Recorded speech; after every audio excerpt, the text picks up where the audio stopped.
Do Lady Vols fans hurt the ongoing hiring process? A couple of different kinds of fans, actually three, I believe, Caleb. I believe there are Lady Vol fans because of fans of women's basketball and the fact there was something so special that happened at Tennessee with Pat Summitt. So they're just Lady Vol fans. There are then complete University of Tennessee sports fans, right? They like them all. They want the Lady Vols to win a championship. They like the men to win a championship. They like crew to win a championship. That's the way you should be, frankly.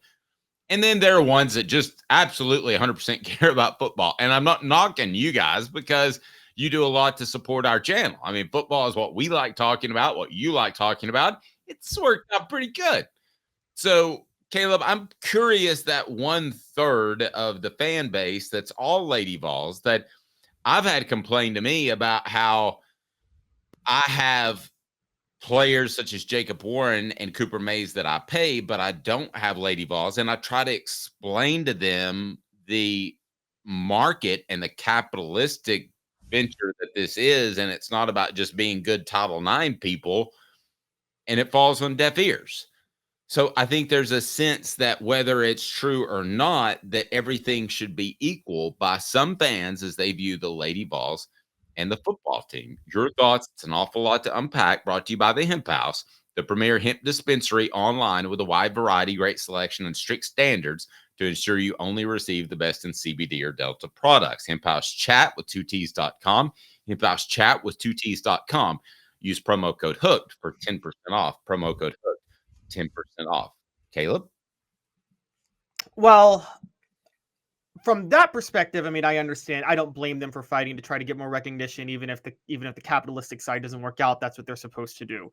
But in terms of them with the hiring process, first of all, it's not, guys. Dave definitely did not do this to try to just anger a lot of people with the way he worded the question. Not at all, Dave. Right when you said yes, hush up.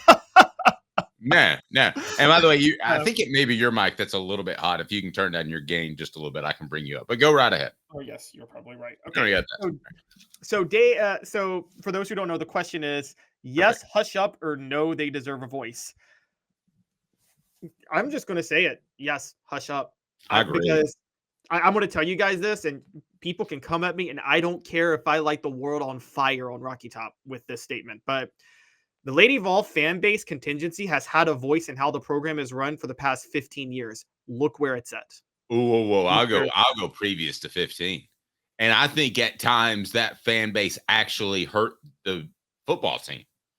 I think they felt jealous of the football team. And I think there was a negative, even when things were going to go to the Lady Vols, I think there was a negative reaction to the football team. And I thought that the men's and women's sports fans had been at odds. Now, I'm going to play devil's advocate with you, Caleb. Dave Hart just came through this program and practically stole, no pun intended, the Lady Vols' heart right out of their chest. I mean, took away their logo. Why in the world should I trust this Danny White guy who's supposed to do right by me? Hadn't done anything right by me. The only thing he's done so far that I can see major on the women's side is he got rid of Kelly Harper, who is an all-time beloved Lady Vol. So I'm playing devil's advocate in all fairness. But what's Danny White done for me, says Lady Vol fan? Well, for many of them, he has not done right by them, because this is the problem. Many of them wanted Kelly Harper to stay. And that's my point. Yes. So what I would say to this Lady Vol contingency that I have criticized a lot, you guys strong-armed Philip Fulmer into hiring Kelly Harper. You did. It failed. It failed miserably. You have strong-armed for a long time, and this goes back to, I'm just going to say it, this goes back to partially Pat Summitt's philosophy, which was a bad philosophy in the emerging age of women's college basketball. You strong-arm the program into not using its biggest recruiting advantages. They don't believe, for instance, and I know this, Dave, they don't believe that you should use the Women's Basketball Hall of Fame as a recruiting tool in Knoxville. Why not? That's silly. Yes, why do you think Pat Summitt ended the series with UConn? Because Gino Auriemma used ESPN as a recruiting tool. Why is that a problem? Use your recruiting advantages yourself. And this way of thinking has absolutely wrecked the program, which is why UConn's in the Final Four. There was the Caitlin Clark Angel Reese story. and the Lady Vol fan base and the Lady Vols were nowhere to be found. The problem is this, and I understand, I don't want to dismiss it. When Title IX happened, in Tennessee was one of the first, as you know this, Dave, they were the earliest program to embrace Title IX. They were one of the first, which is why the Lady Vols became so successful. That helped them recruit, that helped them go national, and that helped Pat Summitt. And Pat Summitt being the voice of that was just amazing. It really built up women's basketball, and it built the Lady Vols into a brand. The people who had the thought process of what was needed in the 70s and the 80s to build this sport believe that the same rules should apply today, and that's just not how this works. You got to have more flair in the sport now if you want it to grow beyond what you guys grew it in the 70s and the 80s, with all the respect in the world for how you grew it. And there's a ton. I think Dave and I and anybody who knows anything about the program have all the respect in the world for what those women did to help grow that program in the 70s and the 80s, when Pat Summitt had to wash the team's jerseys herself for a while. Yeah, you and I may differ a little bit. I think the flair is pretty much there for it to be a sellable product. I don't have a problem with that.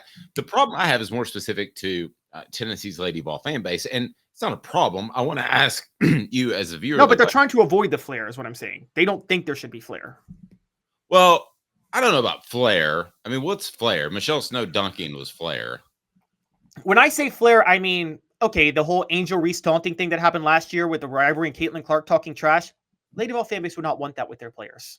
They don't want that. They don't want those type of rivalries. Well, here's my problem, and where I thought you wanted to go with this. So maybe I'm mistaken, but I think there's a whole different reason that the Lady Vol fan base is a bit of a problem. I want to tell you about it. Brought to you by Rick Terry Jewelry Design. They want to be your jeweler looking for affordable game day jewelry. How about the Fire Opals, a Tennessee tradition? RickTerryJewelry.com. RickTerryJewelry.com. So let's change gears all together.